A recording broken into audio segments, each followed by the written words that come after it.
மலைகளால் சூழப்பட்ட விலங்காடு கிராமத்தை மூடுபனி மெதுவாக விழுங்கிக் கொண்டிருந்த ஒரு மாலை நேரத்தில் 10 வருடங்களுக்குப் பிறகு அரவிந்த் மீண்டும் தனது ஊருக்குள் காலடி வைத்தான். இந்த ஊர் அவனுக்கு இனிய நினைவுகளின் இடமல்ல, அவன் வாழ்நாளை முழுவதும் துரத்திய ஒரு மர்மத்தின் மையம். அவன் வயது 15 இருக்கும்போது கனமழை கொட்டிய அந்த இரவில் அவன் தங்கை மீனா திடீரென காணாமல் போனாள். காடு, குளம், மலை, கிணறு, ஊர் முழுவதும் தேடியும் அவள் எங்கும் கிடைக்கவில்லை. அந்த நாளுடன் அவன் வீட்டின் சிரிப்பு முடிந்தது. அம்மாவின் குரல் மங்கியது. அப்பாவின் கண்களில் நம்பிக்கை அணைந்தது. ஒரு நாள் நான் திரும்பி வந்து உண்மையை கண்டுபிடிப்பேன் என்ற வாக்குறுதியோடு ஊரை விட்டுச் சென்ற அரவிந்த் அந்த வாக்கை நிறைவேற்ற தான் இப்போது திரும்பி வந்திருந்தான். வீடு காலியாகவும் குளிர்ச்சியாகவும் இருந்தது. படுக்கையில் பல வருக வேதனையை சுமந்த முகத்துடன் இருந்த அம்மா அவனை பார்த்ததும் கண்கள் கலங்கின. ஆனால் உடனே பயத்துடன், "பழைய ஆலமரம் பக்கம் போகாதே" என்றார். அந்த வார்த்தை அவன் இதயத்தை உறைய வைத்தது. ஏனெனில் மீனா கடைசியாக விளையாடியது அந்த ஆலமரம் கீழேதான். அதே இரவு தைரியம் சேர்த்துக்கொண்டு டார்ச் லைட்டுடன் அரவிந்த் அந்த இடத்திற்குச் சென்றான். மரத்தின் வேர்கள் பாம்பு போல சுருண்டிருந்தன. காற்று இயல்புக்கு மாறாக குளிர்ச்சியுடன் வீசியது. திடீரென குழந்தை சிரிப்பு போன்ற ஓசை இருளை கிழித்தது. யாரும் இல்லை. ஆனால் தரையில் கிடந்த ஒரு பழைய சிவப்பு முடி கிளிப் அவன் மூச்சை நிறுத்தியது. அது மீனாவுடையது. மறுநாள் ஊரின் வயதான வேட்டைக்காரர் முத்துசாமியிடம் அவன் கேட்டபோது, பல வருடங்களுக்கு முன் அதே இடத்தில் லலிதா என்ற பெண் தன் குழந்தையை இழந்த வேதனையில் உயிரை மாய்த்து கொண்ட கதையை கூறினார். அதன் பிறகு ஆலமரம் பக்கம் யாரும் செல்வதில்லை, அங்கே ஒரு வெள்ளை உடை அணிந்த உருவம் தோன்றும் என்று ஊரில் பேச்சு. அந்த இரவு மீண்டும் அரவிந்த் அங்கு சென்றபோது, "அண்ணா" என்ற மென்மையான குரல் அவன் காதில் விழுந்தது. மரத்தின் பின்புறம் மண்ணில் மறைந்திருந்த சிறிய மரமூடியை திறந்தபோது பழைய கிணறு போன்ற ஒரு சுரங்கப்பாதை கீழே திறந்தது. நடுங்கும் இதயத்துடன் அவன் இறங்கினான். சுவர் முழுவதும் குழந்தைகள் பெயர்கள் குறிக்கப்பட்டிருந்தன. மீனா, ரவி, சிந்து, மாலா. பல ஆண்டுகளாக ஊரில் காணாமல் போன குழந்தைகள். மத்தியில் கிடந்த சிறிய எலும்புக்கூடு அவன் உலகையே சிதறடித்தது. அந்த நேரத்தில் மங்கலான வெள்ளை உருவம் தோன்றி, தன் குழந்தையும் இந்த பழைய சரிந்த கிணற்றில் விழுந்து சாவு, ஆனால் ஊர் அவமானம் பயந்து இதை மறைத்தது, பிற குழந்தைகள் அருகே வராதபடி பயமுறுத்ததான் தங்கியிருந்தேன் என்று லலிதாவின் ஆவி சொன்னது. அரவிந்த் உணர்ந்தான், இது பேய் கதை அல்ல, மறைக்கப்பட்ட உண்மை. மறுநாள் போலீசும் ஊர் மக்களும் சேர்ந்து குகையை திறந்து எலும்புகளை எடுத்தனர். எல்லா குழந்தைகளுக்கும் முறையான இறுதி சடங்கு நடந்தது. அந்த இரவு ஆலமரம் கீழே நின்ற அரவிந்த் காற்றில் மென்மையான அமைதியை உணர்ந்தான். "நன்றி அண்ணா" என்ற குழந்தை குரல் போல ஒரு நிம்மதி அவனை தொட்டது. மரத்தின் மேல் ஒரு சிறிய ஒளி எழுந்து மறைந்தது. அரவிந்த் ஊரை மீண்டும் விட்டுச் சென்றாலும் இப்போது அவன் மனசு காலியாக இல்லை. உண்மை வெளிச்சத்துக்கு வந்தது. ஆவிகள் அமைதியடைந்தன. ஒரு அண்ணன் தனது வாக்குறுதியை நிறைவேற்றினான். மேலும் அவன் வாழ்க்கை முழுவதும் மறக்காத பாடம் ஒன்றை எடுத்துச் சென்றான். சில நேரங்களில் நம்மை பயமுறுத்துவது பேய்கள் அல்ல, சொல்லப்படாத உண்மைகள்தான். மீனாவுக்கும் மற்ற குழந்தைகளுக்கும் இறுதி சடங்கு நடந்த பிறகு விலங்காடு கிராமம் வெளிப்படையாக அமைதியாக இருந்தாலும் அந்த அமைதிக்குள் சொல்ல முடியாத ஒரு மாற்றம் இருந்தது. பல வருடங்களாக மக்களை மூச்சுத் திணற வைத்த பயம் அகன்றது. ஆனால் அதற்கு பதிலாக புதிதான கேள்விகள் ஊரின் மனசுக்குள் மெதுவாக எழ ஆரம்பித்தது. அரவிந்த் ஊரை விட்டு நகரத்திற்கு திரும்பி 3 மாதங்களாகிவிட்டது. ஆனாலும் ஒவ்வொரு இரவும் தூங்கும் முன் அவன் காதில் அந்த மென்மையான "நன்றி அண்ணா" என்ற குரல் ஒலித்துக் கொண்டே இருந்தது. ஒரு நாள் திடீரென அவன் அம்மாவிடமிருந்து ஒரு அழைப்பு வந்தது. அவள் குரலில் மீண்டும் அந்த பழைய பயத்தின் நிழல். "அரவிந்த், மீண்டும் இங்கே ஏதோ நடக்குது" என்றாள். அவன் இதயம் மீண்டும் கனத்தது. "என்னம்மா?" என்று அவசரமாக கேட்டான். "ஆலமரம் இல்ல, இப்போ பள்ளிக்கூடம் பக்கம்" என்றாள். அடுத்த பேருந்திலேயே அரவிந்த் மீண்டும் விலங்காட்டை நோக்கி பயணம் செய்தான். கிராமத்துக்குள் வந்தவுடன் அவன் கவனித்த முதல் விஷயம், குழந்தைகள் மாலை நேரத்திற்குப் பிறகு வெளியில் விளையாடவே இல்லை. எல்லாரும் சீக்கிரம் வீடுகளுக்குள். பள்ளிக் கட்டடம், குறிப்பாக அதன் பின்புறம் இருந்த பழைய கிடங்கு ஊரின் புதிய பயக்கதையின் மையமாகியிருந்தது. அங்கே இரவில் விளக்கு எரியுது, யாரோ நடக்கிற சத்தம், பிள்ளை சிரிப்பு மாதிரி ஒலி. இதுதான் மக்களின் கிசுகிசு. அரவிந்த் இதை கேட்டதும் அவன் மனதில் ஒரு எண்ணம் தோன்றியது. இது மீண்டும் ஆவி விஷயமா, இல்லை இன்னொரு மறைக்கப்பட்ட உண்மையா? அந்த இரவு அவன் தனியாக பள்ளிக்கூடத்துக்கு போனான். காற்று கதவுகளை தட்டியது. இருள் கட்டடத்தை விழுங்கியது. கிடங்கு கதவு பூட்டப்பட்டிருந்தது. ஆனாலும் உள்ளே இருந்து மெதுவான ஓசை, ஏதோ உராயும் சத்தம். அவன் அருகே சென்று காதை வைத்தான். திடீரென உள்ளே ஏதோ விழுந்தது போல ஒரு அதிர்ச்சி சத்தம். கதவை உடைத்து உள்ளே சென்றபோது அவன் எதிர்பார்த்தது பேயை, ஆனால் பார்த்தது வேறே ஒன்று. தரையில் பிளாஸ்டிக் பொம்மைகள், பழைய குழந்தைகள் பைகள், உடைந்த சைக்கிள், மூலையில் ஒரு சிறிய மெத்தை. யாரோ இங்கே வசித்துக் கொண்டிருந்தான். அந்த நேரத்தில் இருளிலிருந்து ஓட முயன்ற ஒரு சிறிய உருவத்தை அவன் பிடித்தான். சுமார் 10 வயது பையன். பயத்தில் நடுங்கினான். யார் நீ என்று அரவிந்த் மெதுவாக கேட்டான். பையன் முதலில் பேசவில்லை. பிறகு மெதுவாக சொன்னான், என் பெயர் கார்த்திக். நான் ஓடிட்டு வந்தேன். தெரிய வந்த உண்மை இன்னும் அதிர்ச்சியானது. அருகிலுள்ள நகரத்திலிருந்து குழந்தைகளை கடத்தி வேலைக்கு விற்கும் ஒரு கும்பலிடமிருந்து அவன் தப்பிச்சு வந்திருந்தான். இந்த காலியான கிடங்கு அவனுக்கு மறைவிடம். இரவில் அவன் அசைந்ததால் சத்தம், விளக்கு எல்லாம் பேய்க்கதையாக மாறியிருந்தது. அரவிந்த் உடனே போலீஸை தொடர்பு கொண்டான். விசாரணையில் பல குழந்தைகள் கடத்தப்பட்ட பெரிய வலையமைப்பு உடைந்தது. ஊர் மக்கள் அதிர்ச்சி அடைந்தார்கள். அவர்கள் மீண்டும் பேய் என்று நினைத்த இடத்தில் உண்மையில் மனித கொடூரம் மறைந்திருந்தது. கார்த்திக் தன் பெற்றோரிடம் சேர்க்கப்பட்டான். அந்த நாள் பள்ளி மைதானத்தில் ஊர் மக்கள் ஒன்று கூடியிருந்தனர்.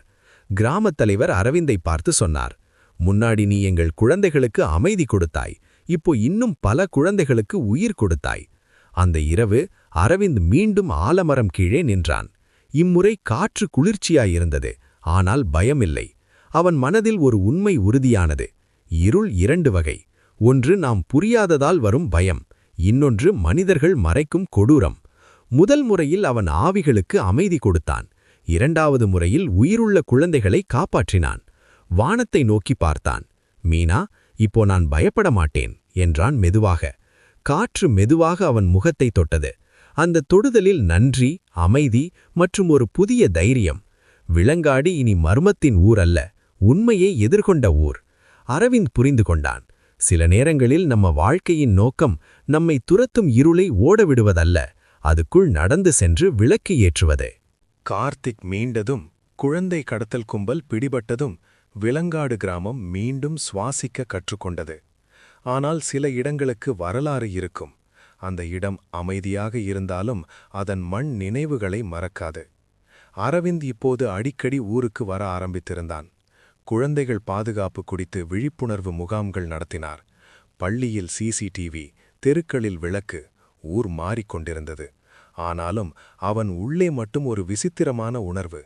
ஏதோ இன்னும் முடிஞ்ச மாதிரி இல்லை. ஒரு அதிகாலை சூரியன் எழுவதற்கு முன் அவனுக்கு ஒரு கனவு. மூடுபனிக்குள் மீனா நடக்கிறாள். அவள் திரும்பி பார்த்து சொல்கிறாள், அண்ணா, கீழே இல்ல, மேல என்ற வானத்தை காட்டுகிறாள். அரவிந்த் திடீரென விழித்தான். இதயம் வேகமாக துடித்தது. மேல? அந்த வார்த்தை அவன் மனசில் சுற்றிக் கொண்டே இருந்தது. அந்த நாள் மதியம் ஊரின் பழைய கோவிலின் மணி திடீரென உடைந்து கீழே விழுந்தது. அந்த கோவில் பல வருடங்களாக பூட்டப்பட்டிருந்தது. மலையின் ஓரத்தில் யாரும் போகாத இடம். ஊர் மூதாட்டிகள் சொன்னார்கள், அங்க முன்பெல்லாம் குழந்தைகள் காணாம போனதுக்கு முன்னாடி சில விசித்திர சடங்குகள் நடந்ததாம். அரவிந்தின் மனதில் ஒரு இணைப்பு உருவானது. ஆலமரம், நிலத்துக்குள் மறைந்த உண்மை. பள்ளி, மனிதர்களின் கொடூரம். இப்போது கோவிலா? அந்த மாலை அரவிந்த் ஒருவராக மலையை ஏறினான். கோவில் சிதிலமடைந்திருந்தது. கதவு உடைந்தது. உள்ளே தூசி, வலை, உடைந்த சிலைகள். ஆனாலும் மத்தியில் மட்டும் தரை சுத்தமாக இருந்தது. யாரோ சமீபத்தில் வந்தது போல. சுவரில் பழைய ஓவியம். ஒரு தாய் குழந்தையை காப்பாற்றிக் கொண்டிருக்கும் படம். அதன் மேலே எழுதப்பட்டிருந்த பழைய தமிழ் வரி, பயத்தால் நம்பிக்கை கொள்ளாதே. அரவிந்த் அதை பார்த்தவுடன் அவன் முதுகில் ஒரு குளிர்ச்சி. திடீரென பின்புறம் காலடி சத்தம். அவன் திரும்பினான். ஊரின் முன்னாள் கிராம நிர்வாகி ராமமூர்த்தி அங்கே நின்றிருந்தார். பல வருடங்களாக வெளியூரில் இருந்தவர். நீயே இங்கே வருவேன்னு தெரியும் என்றார் அமைதியாக. அவர் சொல்ல ஆரம்பித்த கதை விலங்காட்டின் மறைக்கப்பட்ட 3வது உண்மை. பல வருடங்களுக்கு முன் ஊரில் ஒரு மூட நம்பிக்கை குழு இருந்தது. குழந்தைகள் பலி கொடுத்தா ஊர் வளரும் என்ற பைத்தியக்கார நம்பிக்கை. நேரடியாக யாரும் செய்யவில்லை, ஆனால் ஆபத்தான இடங்களை மூடாமல் விட்டார்கள். குழந்தைகள் காணாமல் போனதை தெய்வ தீர்ப்பு என்று மாற்றினார்கள். பயம், மௌனம், மூட நம்பிக்கை, இதுவே உண்மையான கொலைகாரன். நான் அப்போ தடுக்கல, பயந்துட்டேன். ராமமூர்த்தியின் குரல் உடைந்தது. இப்போ ஒவ்வொரு இரவும் அந்த பிள்ளைகளோட முகம் கண்முன்னாடி வருது. அரவிந்த் கோபம் கொண்டான். ஆனால் அந்த மனிதனின் கண்களில் இருந்த குற்ற உணர்வு அவனை அமைதியாக்கியது. உண்மை வெளியில் வரணும் என்றான். அடுத்த வாரம் ஊர் மக்கள், போலீஸ், ஊடகம் எல்லோருக்கும் முன் ராமமூர்த்தி அனைத்தையும் ஒப்புக்கொண்டார். மூட நம்பிக்கையை உடைக்கும் பெரிய விழிப்புணர்வு கூட்டம் கோவிலில் நடந்தது. அந்த கோவில் ஒரு காலத்தில் பயத்தின் சின்னம் இப்போது குழந்தைகள் பாதுகாப்பு மையமாக மாறியது. சுவரில் புதிய வரி எழுதப்பட்டது: பயம் மறைக்கும் இடத்தில் உண்மை ஒளி ஏற்ற வேண்டும். அந்த இரவு அரவிந்த் மலையின் உச்சியில் நின்றான். காற்று வலுவாக வீசியது. அவன் மனதில் மீனாவின் குரல் மீண்டும், ஆனால் இப்போது சோகமில்லை, அமைதி. அவன் புரிந்து கொண்டான். சில ஆவிகள் நிலத்துக்குள் அடக்கம் செய்யப்பட வேண்டும். சில உண்மைகள் மனிதர்களிடம் ஒப்புக்கொள்ளப்பட வேண்டும். சில நிழல்கள் மனசுக்குள் இருந்து நீக்கப்பட வேண்டும். 3 இருட்டுகளையும் அவன் சந்தித்தான்: இயற்கை விபத்து, மனித கொடூரம், மூட நம்பிக்கை. 3ஐயும் வென்றது ஒரு விஷயம்தான்: உண்மை. விலங்காடு இப்போது ஒரு கதையாக மாறியது. பேய் கதையாக இல்லை, தைரியத்தின் கதையாக. அரவிந்த் வானத்தை நோக்கி மெதுவாக சொன்னான்: மீனா, இப்ப நம்ம ஊர் பாதுகாப்பானது. அந்த நேரம் மேகங்கள் பிரிந்து நில ஒளி ஊரின் மீது விழுந்தது. இருள் இருந்த இடத்தில் இப்போது ஒளி இருந்தது. மூடுபனிக்கு பின்னால் இருந்தது பயமில்லை, உண்மை. அந்த உண்மையை பார்த்தவனுக்கு இனி எந்த இருளும் பயமில்லை. விலங்காடு இப்போது மாற்றம் கண்ட கிராமம். குழந்தைகள் சிரிப்பு மீண்டும் தெருக்களில் ஒலித்தது. மாலை நேரத்தில் வீடுகள் கதவுகள் மூடப்படவில்லை. ஆலமரம் கீழே இப்போது பயமல்ல, பூஜை விளக்கு எரிந்தது. ஆனால் வாழ்க்கை எப்போதும் ஒரு அலை போல, அமைதிக்குப் பின் இன்னொரு சோதனை வராமல் இருப்பதில்லை. அரவிந்த் இப்போது ஊருக்கும் நகரத்துக்கும் நடுவே வாழ்ந்தான். குழந்தைகள் பாதுகாப்பு அறக்கட்டளை தொடங்கி பல கிராமங்களுக்கு உதவி செய்ய ஆரம்பித்திருந்தான். ஆனாலும் அவன் உள்ளத்தின் ஆழத்தில் ஒரு விசித்திரமான வெற்றிடம் இருந்தது. எல்லா உண்மைகளும் வெளியில் வந்த பின் கூட மீனாவின் முகம் அவன் நினைவில் இன்னும் ஒரு கேள்வியை விட்டுச் சென்றது. ஏன் இது நமக்கு நடந்தது? ஒரு இரவு கடும் காற்றுடன் மழை பெய்தது. மின்னல் மலையை கிழித்தது. அன்றே ஆலமரத்தின் பெரிய கிளை ஒன்று உடைந்து விழுந்தது. மறுநாள் மக்கள் அதை அகற்றும்போது மரத்தின் உள்ளே ஒரு பழைய இரும்பு பெட்டி சிக்கியிருந்தது. யாரும் இதை பார்த்ததே இல்லை. அது திறக்கப்பட்டபோது உள்ளே பழைய கடிதங்கள், ஒரு கருப்பு வெள்ளை புகைப்படம் மற்றும் ஒரு சிறிய தினசரி பதிவு புத்தகம். புகைப்படத்தில் இருந்தவர் லலிதா. ஆனால் அவளோடு இருந்த சிறுமி மீனாவைப் போலவே இருந்தாள். அரவிந்த் தினசரி பதிவை படிக்கத் தொடங்கினான். அதில் லலிதா எழுதியிருந்தாள்: இந்த ஊர் என்னை பைத்தியம் என்றது, ஆனால் நான் உண்மையை கண்டேன். மலைக்குள் பழைய சுரங்கம் உள்ளது. மழை காலத்தில் அது சரியும். குழந்தைகள் காணாமல் போனது தெய்வமில்லை, மனிதர்கள் கட்டிய தவறான சுரங்கப்பாதை. அவள் பலமுறை எச்சரித்திருந்தாள். யாரும் கேட்கவில்லை. அவள் இறந்த பிறகு உண்மை மண்ணில் புதைந்தது. அரவிந்த் அதிர்ச்சியடைந்தான். குகை, கிணறு, கோவில் இவை எல்லாம் ஒரே பழைய சுரங்க அமைப்பின் பகுதிகள். காலம் சென்றபோது மறந்து போன ஆபத்து. அவன் உடனே பொறியாளர்கள், அரசு அதிகாரிகள் உதவியுடன் முழு பகுதியும் ஆய்வு செய்ய வைத்தான். மலைக்குள் பெரிய காலியான சுரங்கங்கள் இருப்பது உறுதியானது. பல வருடங்களுக்கு முன் பிரிட்டிஷ் காலத்தில் தோண்டப்பட்டு கைவிடப்பட்ட சுரங்கங்கள். விலங்காடு மக்கள் மீண்டும் ஒன்று கூடியார்கள். இந்த முறை பயத்திற்காக அல்ல, உண்மையை முழுமையாக முடிக்க. சுரங்கங்கள் நிரப்பப்பட்டன. ஆபத்தான இடங்கள் பாதுகாக்கப்பட்டன. லலிதாவுக்கு ஊர் மன்னிப்பு கேட்டது. அவளது பெயரில் குழந்தைகள் நூலகம் தொடங்கப்பட்டது. சுவரில் அவளது வார்த்தைகள்: பயம் காப்பாற்றாது, அறிவு காப்பாற்றும். அந்த இரவு அரவிந்த் ஆலமரம் கீழே தனியாக அமர்ந்திருந்தான். மழைக்கு பிறகான மண் வாசனை, காற்றில் மென்மையான அமைதி. திடீரென்று அவன் கண்முன்னால் ஒரு காட்சி. மீனா, கார்த்திக், மற்ற குழந்தைகள் எல்லோரும் சிரித்துக் கொண்டு ஓடுவது போல. பயமில்லை, சோகமில்லை. அது நினைவல்ல, விடுதலை. அவன் புரிந்து கொண்டான், வாழ்க்கை ஏன் நடந்தது என்பதை அறிய முடியாமல் போகலாம், ஆனால் அதிலிருந்து என்ன உருவாகிறது என்பதுதான் முக்கியம். ஒரு குழந்தையின் இழப்பு பல குழந்தைகளின் உயிரை காப்பாற்றும் ஒளியாக மாறியது. ஒரு தாயின் பைத்தியக்கார குரல் என்று தள்ளப்பட்ட எச்சரிக்கை தலைமுறைகளுக்கு அறிவாக மாறியது. ஒரு அண்ணனின் வாக்குறுதி ஒரு ஊரின் விதியை மாற்றியது. வானத்தில் மேகங்கள் விலகின. நிலா முழுவதும் ஒளிர்ந்தது. ஆலமரம் இப்போது இருள் சின்னமல்ல, நினைவின் சின்னம்.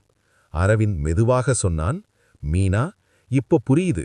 நீ போகவில்லை, நீ ஒளியாக மாறிட்ட. காற்று மெதுவாக அவன் முகத்தை தொட்டது.